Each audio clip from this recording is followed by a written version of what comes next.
પાંડે નામના બ્રાહ્મણની એક ગાય, ત્યાંના પાંડે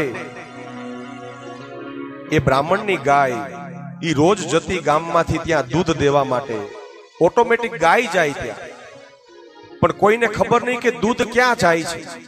ઘરે આવીને જોવે ગોવાળ દૂધ કાઢવા જાય તો દૂધ હોતું નથી.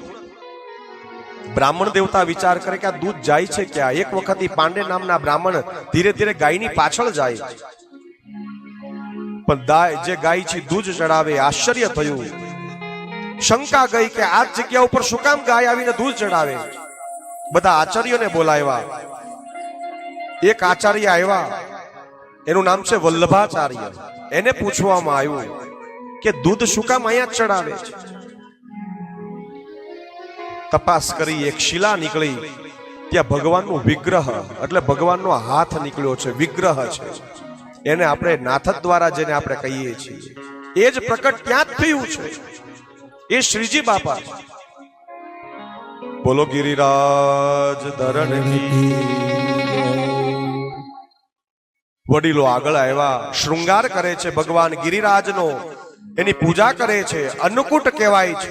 બધી સામગ્રીઓ ભગવાનની સામે બધી મૂકે છે. ઘણી બધી સામગ્રીઓ અન્નકૂટ બધો સામો મૂકે છે ભગવાનની સામે.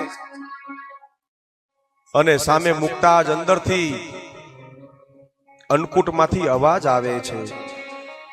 અને એ સામે ગિરિરાજ, એમાંથી પણ અવાજ લાગ્યા કે બધા ગોવાળીઓ વિચાર કરે અવાજ ક્યાંથી આવે. અને કંદરામાંથી ગિરિરાજ પ્રગટ થયા અને બંને હાથ આગળ કરી અને અન્નકૂટની સામગ્રીઓ સ્વીકાર કરી. બોલો ગિરિરાજ ધરણ કી. શ્યામ સુંદર શ્રી અમને મહારાણી કી. વલ્લભાધીશ કી.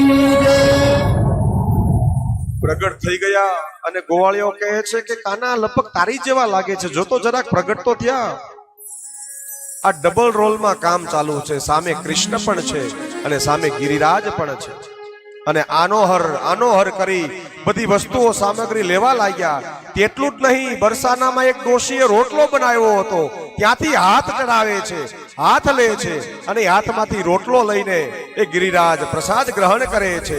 આખું ગામે ગિરિરાજની પરિક્રમા કરી. આપણે પણ બેઠા બેઠા અહીંયા ગિરિરાજની પરિક્રમા કરીએ. કોણ કોણ ગયું છે વ્રજમાં પરિક્રમા કરી છે? આંખ બંધ કરી એની આપણે પરિક્રમા કરી ગાવાનું છે.